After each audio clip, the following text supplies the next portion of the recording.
Hello everybody and welcome back to another episode. My name is Kyte and today we are going to be making our double XP farm. In order to get started though, we do need a few things. We need to grab some kelp and we also need some wood to make some sign. And don't worry, I already have the soul sand to make a bubble elevator so we can drop the mobs in and make this really efficient.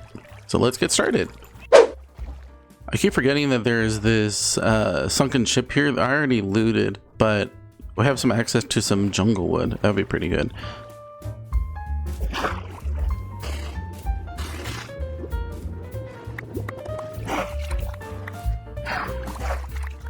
I've got a proposition. How about 1 month from now, however many subs we have in the channel, I'll eat that many tropical fish. Like, yeah, I'll actually do it. Yeah, 1 month from now, I'll just sit here and eat a bunch of tropical fish. And it's all because of you. So go ahead, like, subscribe, hit that, and let's see how many tropical fish you're going to force me to eat.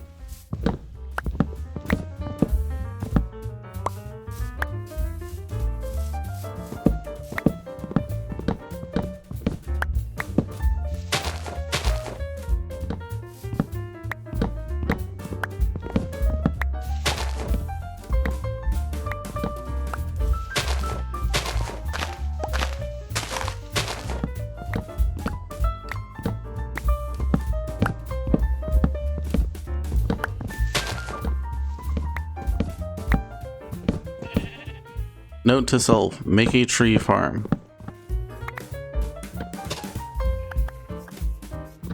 Other note to self, make a gunpowder farm.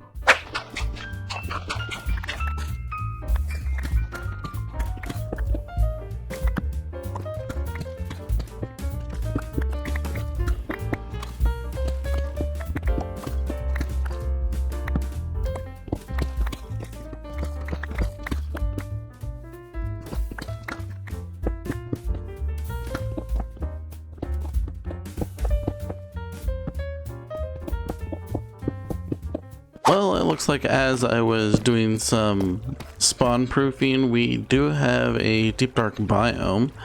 I don't see an ancient city though.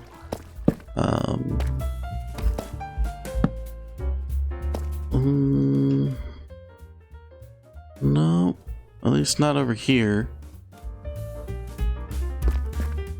Could be underneath us.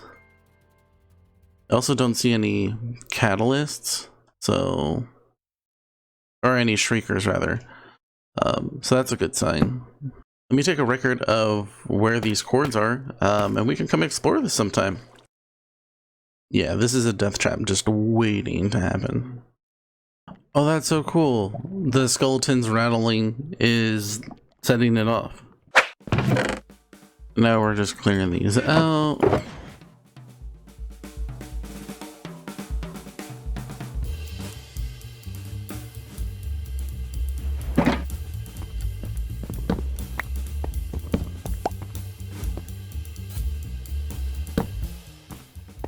Put them on either side. They're going to be a little bit easier to take off in the future. And if you're wondering what the actual spawn radius is, just it doesn't hurt to always just go to wherever the mossy cobblestone is. And then you also need to go deeper than that, but that's at least how far out horizontally to take full advantage of your spawner.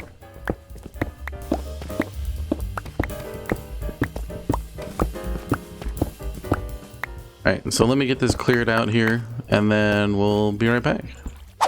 Alrighty, so this room is now cleared out. I replaced the wall, so you want to be able to have this completely closed in here. And you'll notice that I also lowered the floor by 4 blocks. So that's when they spawn in, they're going to hit the water, they're going to be carried out. So for right now, once we get this little part in right here, then the zombie spawner is all set so that we can head over to the skeleton one, do the same thing, get that prepped, and then we can link them. Alright, and we're also going to clear out this one, then we're going to expand this out so that it removes the mossy cobblestone in every direction. We're also going to drop the floor by 4 additional blocks. All right, and with this room just about set, we should also, oh, hold on, let's remove the glow lichen.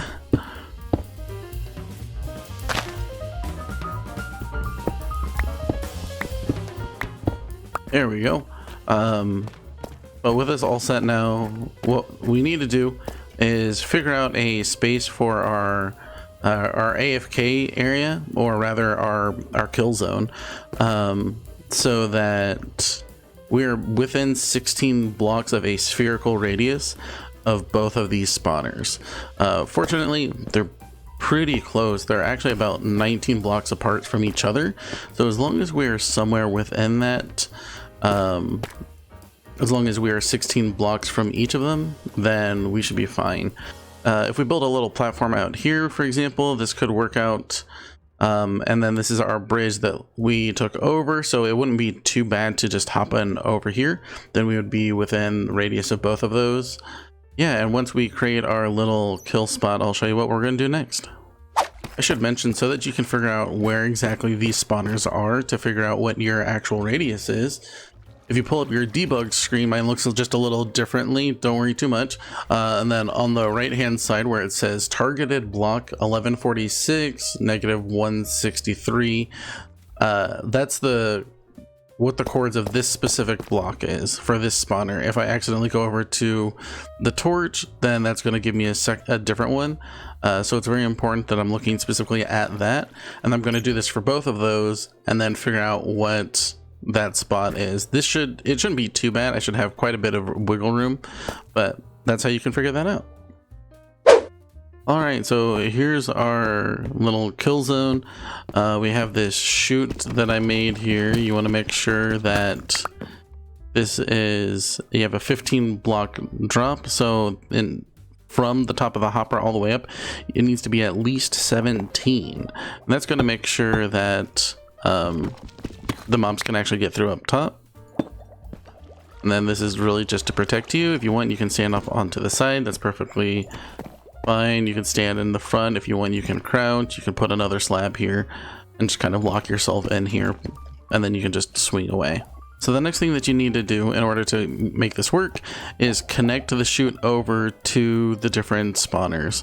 And the way we're going to do that is when you grab your coordinates for your hopper, you're going to go right in here. And for me, since the line's here, what we're going to do is we're going to go 2 back, and then we're just going to dig up here all the way up and then over so it connects. And that's going to be the nice short simple path. So the skeleton spawner is going to be pretty easy. For the zombie one, we're going to have to go around to the side and then pull in adjacently so that they can also drop in. All right, so what we did here, we put water in along the back side here. We put one water source over here so that no matter where it spawns in, it's going to get pushed towards the center here. We dug out a little bit more so that the current, there we go, will carry us right in. Right now, we just have a problem with it that this is a standing one. It's not having any movement, but as more skeletons spawn in, since this is out of that radius, then it's going to get nudged out of the way. More of them are going to be moved, and instantly it gets pushed out of the way. So as soon as they hit this bubble column, then it's going to go up top, then they're going to be pushed down, and they're going to fall. But we have feather falling, so we didn't die. Alright, for this one, we just needed a row on the back. We needed 2 on either side since it's actually pretty aligned with the center. And then for our bubble elevator, we'll go ahead and put that in here. And then we can go ahead and just reach up here. We'll go ahead and do that. And then start this. And so that we know we have enough water going all the way up. I'll just go ahead and take one of those sources. And we're basically going to just water bucket climb.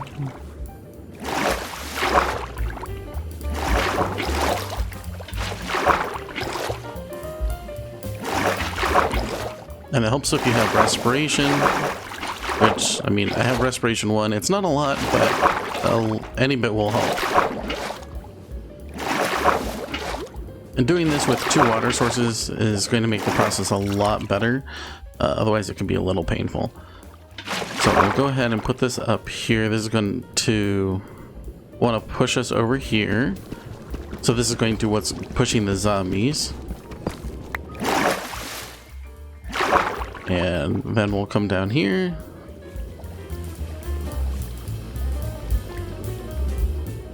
We'll move out of the water. We'll just bone meal this. Thankfully, we got some more bone.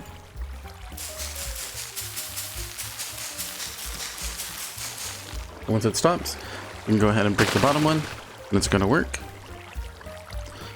So then, similar to the other one, let's go ahead and test that. So they're going to need to be pushed in there. Once they get over here, they're coming over this way. The water stream from the other one, and then they're gonna fall right in here. I went ahead and just replaced this with a trapdoor. I thought that looked a little bit better, and you can get a little closer to as well to the mobs. So the last thing that we need to do then is seal those off, those final entry points that really was just using for working. If we want, at some point I would love to just go to one of the amethysts, one of the geodes that we found, and make some tinned glass so we can just see, make sure everything is going on, make sure that they're actually not getting caught at the center. And here, let's go right up here, take our torch off. And with these new light mechanics, as soon as it gets dark, it's going to get super dangerous. So I'm actually going to switch back to my shield. Yeah, this is the skeleton one, so they're going to shoot us. And this is the closest one, so I'm going to take that one. So some should already probably start spawning in. There they go, instantly. Ow. Ow. It goes pretty fast. And then we have this dynamic light. There we go. If they shoot each other and take damage beforehand, then they may just end up dying when they fall through. There we go. And we can go ahead and start taking them out. And we also get the bones. Pretty simple. Now let's go do the exact same thing over with the zombie one. So we can have more mobs coming in here. This is going to be great for XP. So this one I decided to, instead of putting a torch up top, just put them on the side because I knew I'd have to break them off and it was just going to be a little more difficult. Gonna save the torch closest to the door. So also if you plan on doing this for a spider spawner, then you need to do this a little differently. What you'll be doing for that instead is you'll actually build this up taller. You can actually raise that ceiling up about 4 or 6 blocks even, so that they're not as inclined to do that. So if they're going to spawn in the air, drop into the water, they're going to climb. So the area where you have the water washing towards anyways, you can actually dig a channel up top and then use some fence gates to hold back some water. So when they go up there, they get caught, and if they're within the radius of that spawner, then they're going to clog up your whole system, right? And that's not what you want.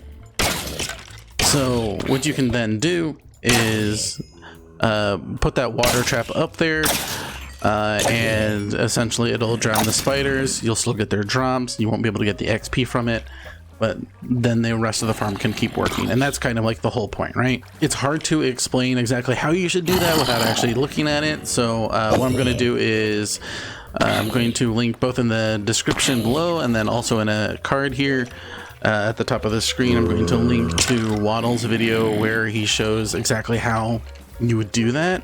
Very informational, great creator, highly recommend checking him out.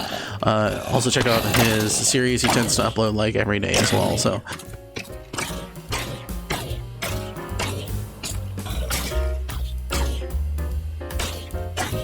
as you can see, the XP farm is working wonderfully. And what that really is going to mean is that those two areas where there was not water pushing them, but the mobs colliding, that's not an issue. So if you're worried about that, everything works perfectly fine. You can see we're already getting quite a bit of bone, a lot of arrows. We've even got some iron. Some of that is actually going directly into our inventory too, just because we're so close. But yeah, our XP qualms now are all set, which means we can get better gear, and that means we can also start worrying about getting diamonds. And it looks like we may even have a slime chunk. So maybe that'll be a farm in the future too. So that's pretty exciting. But yeah, I think that's about all the time that we have today. Thank you so much, everybody, for coming and hanging out. I greatly appreciate it. Drop a comment and tell me what your favorite mob farm is. Do you like skeletons, zombies? Are you a magma cube kind of person? Or maybe you like an enderman farm? What do you like? Let's hear them in the comments. So thank you so much, everybody. I greatly appreciate it. And until next time, as always, goodbye.